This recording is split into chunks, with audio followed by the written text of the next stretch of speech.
Penguin Random House Audio presents My Other Heart, a novel by Emma Nanami Strenner.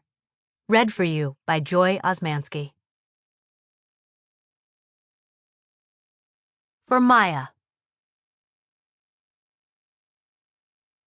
Prologue. Mimi. Philadelphia International Airport, 10:15 a.m., May 18th, 1998. Mimi Truang did not yet know that her baby was gone. She sat back and closed her eyes, coffee in hand. It was still some time before they could board the connecting flight to Newark for their journey home to Saigon. Packing up last night had been difficult. Nan had refused to sleep. She'd finally succumbed as they'd approached the airport on the bus, closing her eyes and dropping like a heavy sack of rice on Mimi's lap at 8 minutes past 6 that morning, exactly 104 minutes after they had boarded the bus. Mimi's arm had lost all feeling as she held on to her child, trying not to drop her as a wave of fatigue dragged her along. It had taken a lot of energy to divert her daughter while she was awake. A 1-year-old who had only just learned to walk wanted to explore everything. The old ladies seated across the aisle began the trip cooing over the cute, chubby baby. But after an hour, they started to tut at the crying. When Mimi's things fell from her bag into the aisle as she tried to find something to distract Nan, she was met with a curt, "Ma'am, we need to keep the aisle clear. People might trip, okay? Do you understand what I'm saying?" Strangers always seemed to speak slower and louder when they got annoyed with her. Check-in was equally hard. "Ma'am, please watch your child," the man behind the counter had said, examining their passport photographs as Nan slipped off the ledge of the conveyor belt that weighed her bags. Mimi tried to distract her, encouraged her to wave the bags goodbye, but the baby wanted to follow. The man behind the desk had the uncomfortable look young people got around an infant or an old person, embarrassment at the lack of self-consciousness. It was the thing that parents loved most in their children in infancy and loathed most in their elderly parents. Mimi wrapped her arms around herself. Muscle memory had taught her to make herself small and inconspicuous.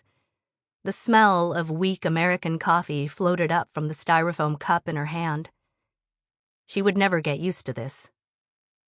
When she first joined her sister Cam in Philadelphia 2 years before, they walked along Arch Street outside Reading Terminal Market, sipping coffee in the brisk autumn air. Dirt water, they called the coffee. They guffawed and hooted at the joke. "2 cups of dirt water, please." But when they became too loud, enjoying themselves too much, the sneers and looks would begin. So their jokes were kept private, spoken within their own 4 walls. Soon she'd be back home. Café Souda would be waiting. No more need for hushed voices. She sipped her dirt water and winced. As if in agreement, her daughter giggled from her hiding place beneath her seat, and Mimi felt small, sticky fingers squeeze her ankles. The hot liquid ran down her throat. There was still a day's traveling left before they would land on Vietnamese soil. Nan's whining interrupted her thoughts, and she shuffled through her handbag and pulled out a cracker. Mimi leaned down and offered it into the space beneath her seat. Her daughter's plump hand took it quickly, and there was silence from her again. Now only the ambient noise of the airport and the muffled announcements interrupted her every thought. She patted her pocket to check for their passports and her remaining money and mentally subtracted the $1.50 she'd spent on the coffee and milk. The oily smell of fast food lingered in the air. Next time she would remember to sit farther away from the restaurants. She looked at the grime and dirt on the floor and thought about Nan's hands touching everything, then going into her mouth. Mimi pulled a tissue from her pocket, already soiled, and grabbed at Nan's hands to wipe them. But Nan pulled away quickly. Mimi could never get used to the air in America. Its taste, its smell, the way it felt on her skin.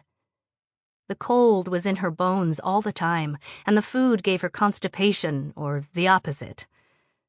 America had been a storm in her stomach from the moment she arrived.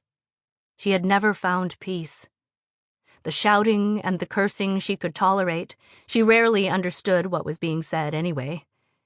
People said fuck a lot, and she couldn't understand why the fucking had to involve mothers. But the food offended her most. Bread like she'd never known. She missed the perfect crispness of a banh mi and the soft clouds of white dough inside it, the heady fragrance of the mint and coriander and chili in the air, the sweet saltiness of pork and rich pâté. Instead, there was only dirty oil and flaccid bread, noodles that were, in fact, not at all what they claimed to be. She wanted to take her child and get out of this place where she could not be understood or considered, but always discarded instead. Her invisibility was a noose around her neck that tightened every day. Even now, as the time to leave edged closer and Mimi's heart flipped at the thought of putting this fetid land behind her, people would look at her for only a millisecond before dismissal. She didn't count. Mimi reached down to place her cup on the floor, but changed her mind as she remembered that Nan's little hands would seek out the hot liquid. Instead, she got up and put the cup on the table 2 seats away. She sat down again and reached between her feet, her arms stretching under her. She didn't want to get on her knees. The floors were filthy, but she had accepted, when they traveled, that Nan wouldn't understand this. She would wipe her down later in the bathroom and rinse her arms. Americans and their poor hygiene, she thought. The stench of bleach was everywhere, but there was always an underlayer of filth. Nobody mopped their floors properly here. Cam's landlord used to walk through their apartment with his shoes on, traipsing the dirt from the filthy streets across her clean floors. Mimi waved her arms side to side, windshield wipers searching for her daughter's fleshy arm or leg. Mimi's armpits hurt from the awkward motion, so she got down onto her knees to pull Nan out from under the seat. Her child was gone. Act 1. Chapter 1. Kit.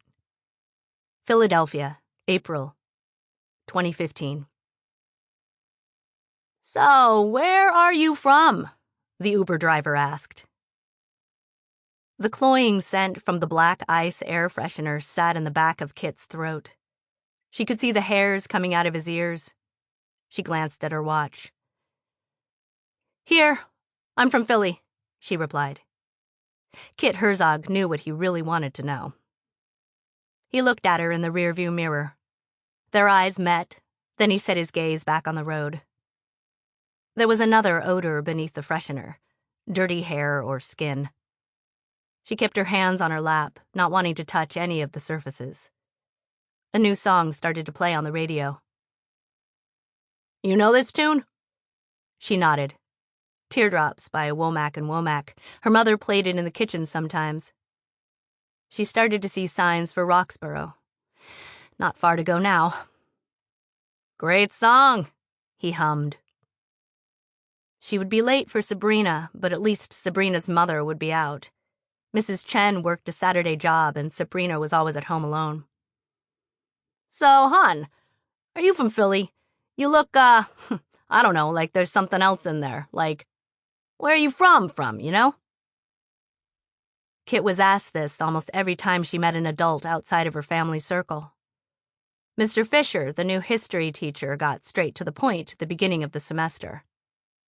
"What is your ethnicity exactly, dear? Pan-Asian?